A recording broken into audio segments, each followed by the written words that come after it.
ગીતાબેન ડાયાભાઈ અને મારો દીકરો ભાવેશભાઈ ડાયાભાઈ વાણવી એ પ્રેસમાં કામ કરે છે અને એ પ્રેસમાં કામ કરતો હતો અને એ ભરવાડની ગાડી ત્યાં ક્યાંક પડી જે પ્રેસ નંબર પ્લેટ વગરની ગાડી હતી એટલે એ ગાડીનો એને વિડીયો ઉતાર્યો એટલે એને ખબર પડી એટલે મારા દીકરાને પકડીને એને ધમકી આપી જાનથી મારી નાખવાની કે તું વિડીયો કાઢી નાખ નકર હું તને જાનથી પટાવી દે મારા દીકરાને તારા છોકરીને મારી નાખશું તને મારી નાખશું આવું મારા દીકરાને કીધું મારો દીકરો બી ગયો સમાધાન માટે ગયો તો કઈ અમને 5 લાખ રૂપિયા દે સમાધાનનો 5 લાખ દે તો સમાધાન થાય તો મારો દીકરો ઘેરે આવ્યો અને 2 લાખ પડ્યો તો 2 લાખ લઈને વયો ગયો સમાધાન કરવા સમાધાન કરી નાખ્યું વિડીયો કાઢી નાખ્યો એને કઢવી નાખ્યો અને પછી બીજે ત્યાં મારા દીકરા માથેથી વિશ્વાસઘાત કરી અને મારા દીકરાને જાનથી મારી નાખવાનો પ્રયત્ન કર્યો મારી કટ્ટી ક્યાં લઈ ગયા મારા દીકરાનો મને સમાચાર મળ્યા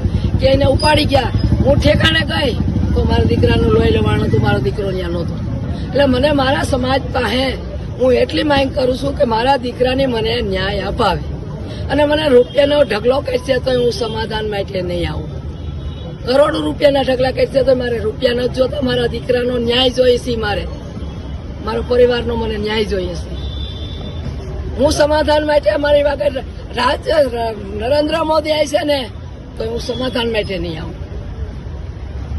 ઠીક છે ડીડી સાહેબ, આ ઘટના જે બની એના વિશે આપ શું કહેશો? રાજકોટની અંદર કાયદો વ્યવસ્થા કથળી છે, આખું ગામ જાળે છે. રાજકોટની અંદર પરિસ્થિતિ એવી છે, લોકો ચાલ્યા જતા હોય ને સામું જોઈએ તો છરીઓ મારી દે છે. એટલે અઠવાડિયામાં એકાદું મર્ડર થઈ જાય છે, બલાત્કાર થાય છે અને દલિતોની ફરિયાદ તો પોલીસ બધી લેતી નથી. આંદોલન કરવા પડે છે ત્યારે ફરિયાદ લે છે. આ સ્થિતિ રાજકોટમાં છે અને આ જે પોલીસ સ્ટેશનનો વિસ્તાર છે રૈયાધાર વિસ્તારમાં, બરોબર, ત્યાં વધારે તો અસામાજિક તત્વો અને એવા જ લોકો રહે છે. પોલીસ પકડે છે, વિડીયો ઉતારે, રીલ બનાવે છે અને મૂકી દે છે, પાછા ઓલા લોકો ગુંડાગીરી ચાલુ કરે છે. કાયમી કોઈ ઉકેલ છે જ નહીં. એટલે સરકારે નબળી છે, પોલીસે નબળી છે અને બધા નબળા છે. બધાને પોતાના હપ્તામાં રસ છે, બરોબર, સાઠગાંઠમાં બધી રસ છે, પણ કોઈને સામાન્ય માણસોને કે આવી હત્યાઓ થઈ જાય એમાં ન્યાય આપવામાં કોઈને રસ છે નહીં. એટલે આવો ઘટના બીજી વખત ન બને એટલે સર્વદલિત સમાજના લોકો, અનુસૂચિત જાતિ સમાજના લોકો એકઠા થયા છે. હજુ હજારોની સંખ્યામાં સાંજ સુધી ભેગા થશે. 3 વાગ્યા સુધીનું અલ્ટિમેટ આપ્યું છે. 3 વાગ્યા સુધી આરોપી પકડાશે નહીં, એનું સરઘસ કાઢવામાં નહીં આવે તો દલિત સમાજના લોકો રોડ ઉપર છે. પછી જે પણ કાયદો વ્યવસ્થા કચડ છે એની જવાબદારી પોલીસની રહેશે. સાહેબ, આમાં જે ગુનેગારો છે એમને કાયદાનો બીક નથી કે કોઈ રાજકીય સપોર્ટર છે? કોઈનો બીક નથી. બધા ગુંડા, રાજકીય ગુંડા છે, પોલીસે ગુંડા બધા મળેલા છે. કોઈ હપ્તા વગર કોઈ હાલતું નથી. એક કોન્સ્ટેબલનો જોઈએ તો આઈફોન હોય છે 1.5 લાખ રૂપિયાના, બરોબર, મોટી મોટી ગાડીઓ હોય, ફોર્ચ્યુનર હોય. આ બધું આવે જ ક્યાંથી? આ બધું આમાંથી જ આવે છે. આવા લોકો અસામાજિક તત્વો છે, ગુંડાઓ છે, એને છાવરીને, બરોબર, 2 નંબરના ધંધા. તમે સિવિલ હોસ્પિટલને 1 કિલોમીટરમાં તમારે જે પ્રકારનો નશો કરો એ પ્રકારનું સેવન તમને ફોન કરો તો ડિલિવરી, હોમ ડિલિવરી થઈ જાય.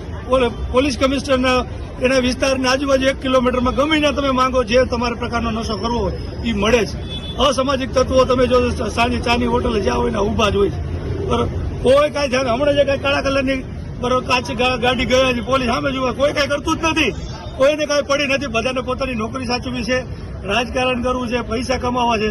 કોઈ સામાન્ય વ્યક્તિને કોઈને કાંઈ પડી નથી. પોલીસની ટીમો બની અને તપાસ ચાલુ છે આરોપીઓને પકડવાની કાર્યવાહી. હાલ અહીંયા ડેડ બોડીના પ્રાથમિક ઇન્ક્વેસ્ટ પંચનામાની કાર્યવાહી ચાલુ છે. આગળની કાર્યવાહી હવે થઈ રહી છે. ઓકે, અને આરોપી કેટલા સમયમાં અંદાજે પકડાઈ જાય એમ છે? વહેલામાં વહેલા પકડવાની કોશિશ ચાલુ છે.